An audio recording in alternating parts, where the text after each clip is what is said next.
Iran റഷ്യയുമായി ചർച്ച നടത്തുന്നു എന്നുള്ളത് ഈ യുദ്ധത്തിലെ ഏറ്റവും പ്രധാനപ്പെട്ട ഒരു സംഭവവികാസം തന്നെയാണ്. ഇറാന്റെ വിദേശകാര്യമന്ത്രി അബ്ബാസ് അറാഗ്ചി മോസ്കോയിലേക്ക് പറക്കുന്നു.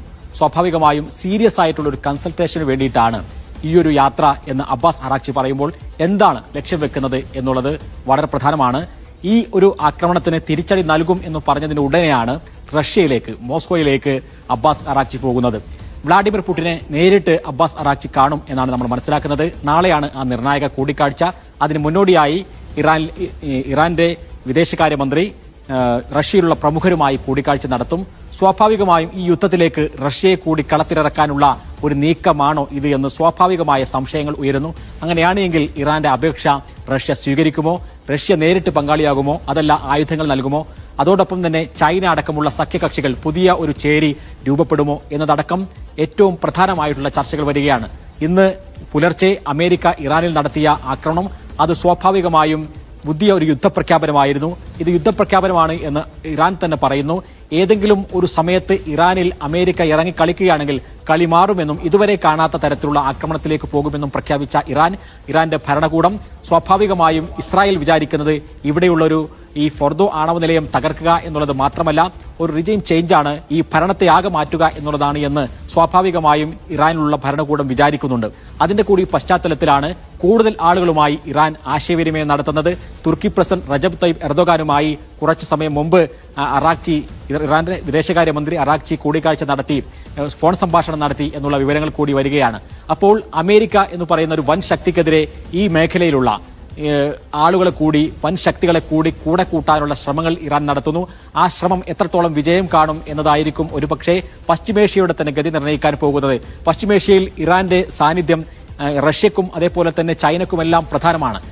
ചൈനയുടെ ബെൽറ്റ് ആൻഡ് റോഡ് ഇനീഷ്യേറ്റീവ് എന്ന് പറയുന്ന വലിയ പദ്ധതി, അമേരിക്കയെ അടക്കി വാഴാനുള്ള, അതിനെയും മറികടക്കാനുള്ള ചൈനയുടെ പദ്ധതി, ആ പദ്ധതി മുന്നോട്ട് പോകുന്നത് പശ്ചിമേഷ്യ വഴി, ഇറാൻ വഴി, അങ്ങനെ യൂറോപ്പിലേക്കും ആഫ്രിക്കയിലേക്കും നീളുന്ന പദ്ധതിയാണ്.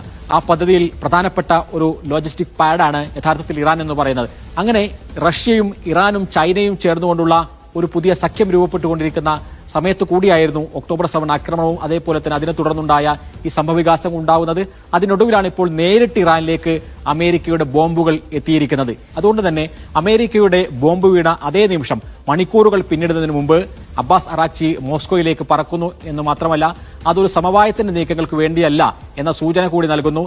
ഞങ്ങളെടുക്കുന്ന വളരെ സ്ട്രോങ് ആയിട്ടുള്ള സ്റ്റാൻഡ്, അതിന് ഞങ്ങളുടെ ഏറ്റവും പ്രധാനപ്പെട്ട സുഹൃത്തും അതേപോലെ തന്നെ പാർട്ണറുമായിട്ടുള്ള റഷ്യയുടെ സഹായം ആവശ്യമാണ് എന്ന് പറഞ്ഞുകൊണ്ട് കൂടിയാണ്, അത് പരസ്യമായി പ്രഖ്യാപിച്ചുകൊണ്ട് ആണ് അബ്ബാസ് അറാഗ്ചി മോസ്കോയിലേക്ക് പോകുന്നത്. അപ്പോൾ സ്വാഭാവികമായും ഈ പശ്ചിമേഷ്യയുടെ ഗതി നിർണ്ണയിക്കാൻ പോകുന്ന ഈ യുദ്ധത്തിൽ ആരൊക്കെ കൂടെ ഉണ്ടാകും എന്ന് കൂടിയാണ് ഇറാൻ പരീക്ഷിക്കുന്നത്.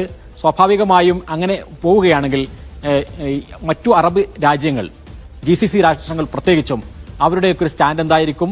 റഷ്യയുമായും അതേപോലെ തന്നെ ചൈനയുമായിട്ടെല്ലാം UAEയും സൗദിയുമെല്ലാം കൂടുതൽ അടുക്കുകയും കൂടുതൽ നയതന്ത്ര ബന്ധങ്ങൾ സ്ഥാപിക്കുകയും ചെയ്തൊരു കാലഘട്ടം കൂടിയാണ് കടന്നുപോയത്. ആ ഘട്ടത്തിലാണ് ഇപ്പോൾ അമേരിക്ക പശ്ചിമേഷ്യയിൽ ഇറങ്ങിക്കളിക്കുന്നത്. അത് ഈ ഒരു ആക്രമണത്തോടു കൂടി അവസാനിപ്പിക്കാനാണ് താൻ ലക്ഷ്യമിടുന്നത് എന്ന് ഡൊണാൾഡ് ട്രംപ് പറയുന്നുണ്ടെങ്കിലും നെതന്യാഹു അതിന് സമ്മതിക്കും എന്ന് തോന്നുന്നില്ല. കാരണം ഈ നത്താൻസിലെയും ഇസ്ഫഹാനിലെയും ഫർദോയിലെയും ആണവ കേന്ദ്രങ്ങൾ ആക്രമിക്കുക എന്നതല്ല നെതന്യാഹുവിന്റെ താല്പര്യം. മറിച്ച് ഈ മേഖലയാകെ കീഴടക്കുക, അവരുടെ ഗ്രേറ്റർ ഇസ്രായേൽ എന്ന പദ്ധതിയിൽ പരമാവധി നടക്കുക, ഇറാനെ തങ്ങളുടെ ചെൽപ്പിടിക്ക് കീഴിൽ കൊണ്ടുവരിക, അവിടെയുള്ള ഭരണത്തെ മാറ്റുക, അതിന് പകരമായി ഒരു പാവ സർക്കാരിനെ നിയോഗിക്കുക എന്നുള്ള ഒരു ബൃഹത് പദ്ധതിയാണ് നെതന്യാഹുവിന്റെ മുമ്പിലുള്ളത്. അതിന്റെ മുമ്പിൽ നിന്ന് നയിക്കുന്ന, അതേപോലെ തന്നെ അതിന് സയനിസ്റ്റുകൾക്ക് നേതൃത്വം കൊടുക്കുന്ന ഒരു നേതാവായി ഉയർന്നു വരിക എന്ന വലിയ ലക്ഷ്യം നെതന്യാഹുവിന്റെ മുമ്പിലുണ്ട്. അപ്പോൾ ഒക്ടോബർ 7 തുടങ്ങിയ യുദ്ധം അത് ഗസയിലും അതേപോലെ ലബനാനിലും അങ്ങ് സിറിയയിലും ഒക്കെ കടന്ന് ഇപ്പോൾ ഇങ്ങോട്ട് ഇറാനിലേക്ക് കൂടി കാര്യങ്ങൾ എത്തുമ്പോൾ, ഇറാനിൽ ഒരു വലിയ വിജയം നേടിക്കഴിഞ്ഞാൽ ബാക്കിയുള്ള എല്ലാ സ്ഥലത്തും വിജയിക്കുകയും ഇതിന്റെ എല്ലാം മാസ്റ്റർ ബ്രെയിൻ ആയിട്ടുള്ള ഇറാനെ തകർക്കുകയും ചെയ്തു എന്ന ഒരു ഇമേജ് ഉണ്ടാക്കാനും, അത് ആഭ്യന്തര രാഷ്ട്രീയത്തിലും അന്താരാഷ്ട്ര രംഗത്തും ഒരു വലിയ ഇമേജ് ഉണ്ടാക്കാനുള്ള നെതന്യാഹുവിന്റെ താല്പര്യം. അങ്ങനെ ഒരു ഗ്രേറ്റർ പ്ലാൻ തന്നെയാണ് ഇസ്രായേലിനുള്ളത്. അത് നടപ്പാക്കാനുള്ള നീക്കങ്ങൾ തന്നെയാണ് നടന്നു വരുന്നതും അതിന് അമേരിക്കയുടെ പിന്തുണയുമുണ്ട് എന്നത്